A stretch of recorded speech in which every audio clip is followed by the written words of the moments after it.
Malgré que le Canada se démarque au niveau international en matière d'équité, plusieurs lacunes persistent dans le système d'éducation québécois. C'est ce que révèle le rapport sur l'état et les besoins en éducation du Conseil supérieur en éducation, le CSE, qui vise à proposer des pistes de solutions afin de remettre le cap sur l'équité.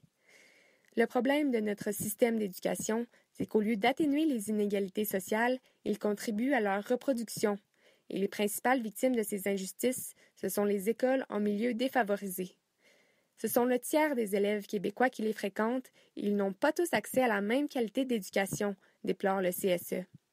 Le président de la Centrale des syndicats du Québec et auteur du livre Les écoles en milieu défavorisé, Jacques Tondreau, explique que les jeunes qui fréquentent ces écoles vivent des situations de vie qui ne sont pas facilitantes pour leur scolarité et pour leur réussite.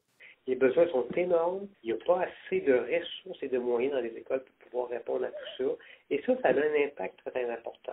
Et évidemment, si vous êtes en milieu très favorisé, une école en milieu très favorisé, beaucoup moins d'élèves dans l'école vont avoir des besoins particuliers. Mais dans une école en milieu défavorisé, ces besoins-là sont énormes et on doit faire des efforts supplémentaires pour aider ces écoles-là. C'est une simple question d'égalité des chances et de justice sociale. La présidente par intérim du CSE, Lucie Bouchard, dénonce les écoles qui divisent les élèves en difficultés d'apprentissage et les élèves plus performants, car elle y voit la principale source d'iniquité et le problème qui empêche les élèves en milieu défavorisé d'avancer.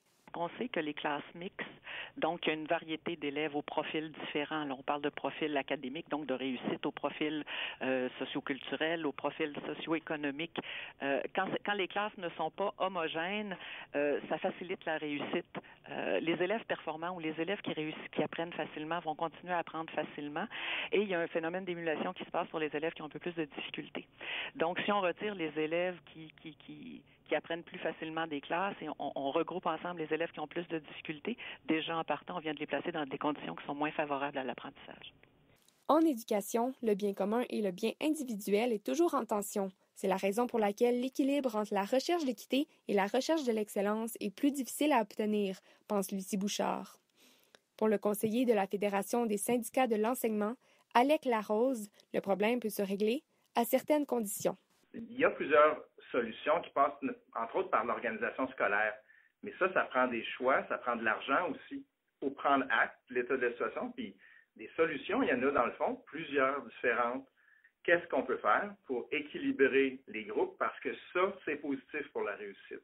Et c'est positif pour l'égalité des chances. Alors que là, ce qu'on voit, c'est que on accroît l'inéquité entre les élèves par notre façon de faire. Les experts s'entendent pour dire qu'il faut revoir la manière dont on organise les écoles et dont on finance les écoles publiques et privées. Il faut diversifier les classes tout en s'adaptant au parcours de chacun. Il faut effectivement faire en sorte de tendre vers davantage de mixité, renforcer la mixité sociale et scolaire au sein de l'école, ça c'est certain.